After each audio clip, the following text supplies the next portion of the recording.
президенттің тапсырмасы бойынша әкімдер оқып жатыр. Оқып жатқан жобамыз өте тамаша. 1,2 миллион теңге ЛПХ-ларды біріктіру. Біріктірген кезде біз одан қандай пайда табамыз? Ассалаумағалейкум. Ат сүрініп болған шақыл тапқан қазақ елі.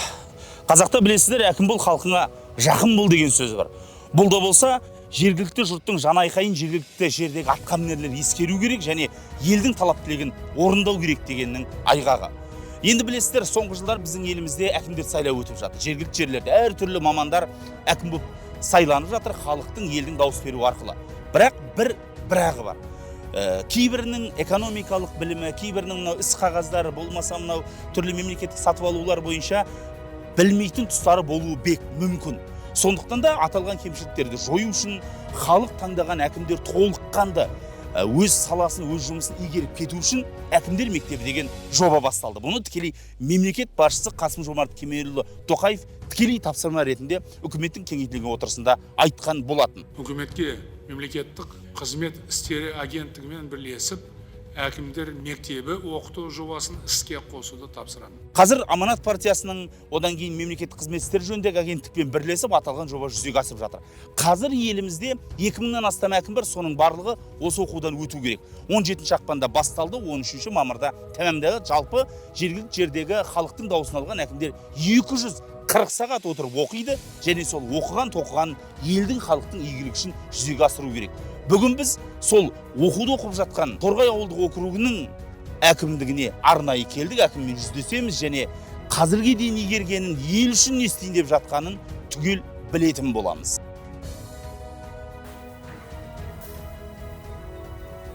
Мына қазіргі оқып жатқан жобамыз өте тамаша.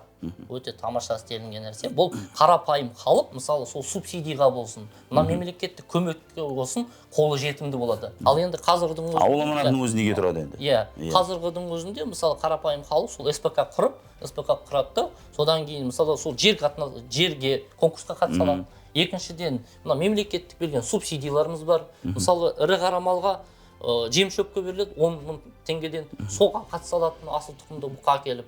Әкімдер мектебі негізгі 3 бағыты бар. Біріншісі скрининг жасауға керек. Скрининг жасап болдыңыз ба, аяқтадыңыз ба? Және нақты сол скрининг нәтижесі бойынша не көрінді, нақты бір цифрларды, сандарды атаңыз бізге. Бірінші кезеңде біз негізі скринингті анықтап өткіздік. Скрининг бойынша товарный массаны анықтадық. Товарный масса бойынша бұның бәрі базаға енгізіледі. Енді біздің негізгі мақсатымыз бар. Бұл халықтың табысын арттыру.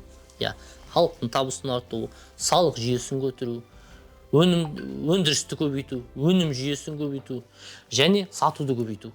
5 мақсатымыз бар. Қаржылық модель бойынша, мысалы, біз ет өнімнен қанша пайда табамыз, қаншаға сатылады, қандай бағаға сатылады және бұның пайдасы қанша. Артығы, мысалы, шығынның бәрін алып тастаймыз, кірісін кіргіземіз. Жұмыскерге қанша кетеді, жем шөбіне қанша кетеді, жайылымына қанша кетеді, соның бәрін есептеген кезде біз қанша пайда шыққанын соны есептеп халыққа түсіндіреміз. Негізгі жобамыз енді біздің ауыл бойынша кооперативтерді құру. Кооперативтерді құрып, ЛПХ-ларды біріктіру. Біріктірген кезде біз одан қандай пайда табамыз?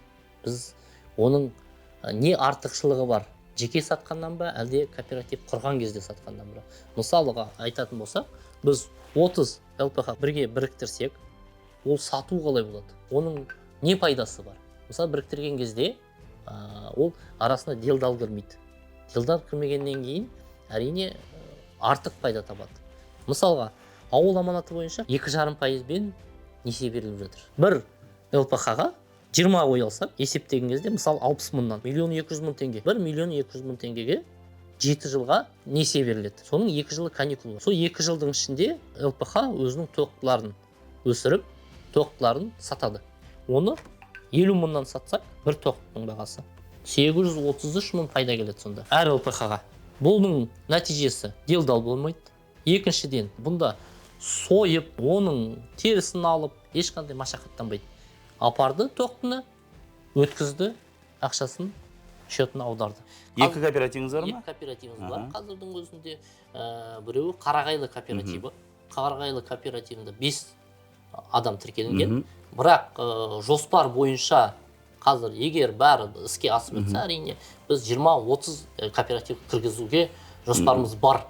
Ертең енді онда кооператив құрып жатса, осы асыл тұқымды бұқаларды, қошқарларды беруге дайынсыздар ғой енді. Асылдандыру бағасы өседі ғой малдың енді. Бұқаны жыл сайын береміз, ол білет. Қошқар біз айтым, кім керек қошқар? Мына Гемшбірден қазір көрсетті ғой. Гемшбірден қошқар әкеліп береміз.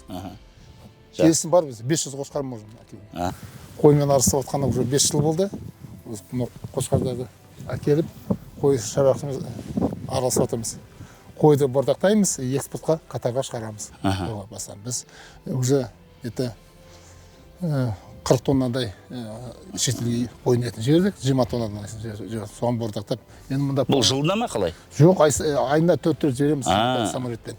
Экономикалық жоба жоспар жасау, жаңағы сіз енді скринингті өткіздіңіз, одан кейін кооперативті құрасыз, қазір екеуі бар, содан кейін енді толықтай жоба жасап шығу. Бұл бойынша қандай жоба жоспар бар сізде? Бұл бойынша міне 2 кезеңін өттік. Президенттің тапсырмасы бойынша әкімдер оқып жатыр. Сондықтан оқып бәрін бітіргеннен кейін біздің жобамыз дайын жоба болады. Сол дайын жобаны біз халыққа түсіндіреміз. Халыққа есептеп береміз. Мал шаруашылығынан болсын, өнімдерден болсын, қанша пайда алынады, қанша тиімді болады, қандай оның шығындары бар. Соның бәрін есептеп, біз халыққа түсіндіріп, нақты айтып береміз. Мынау жеке шаруашылықтар қосылып, бірігіп кооператив құрып, сол кооперативтің қандай тиімді пайдасы бар екенін бәрін көрсетіп береміз. Негізгі бағытымыз сол болып тұр.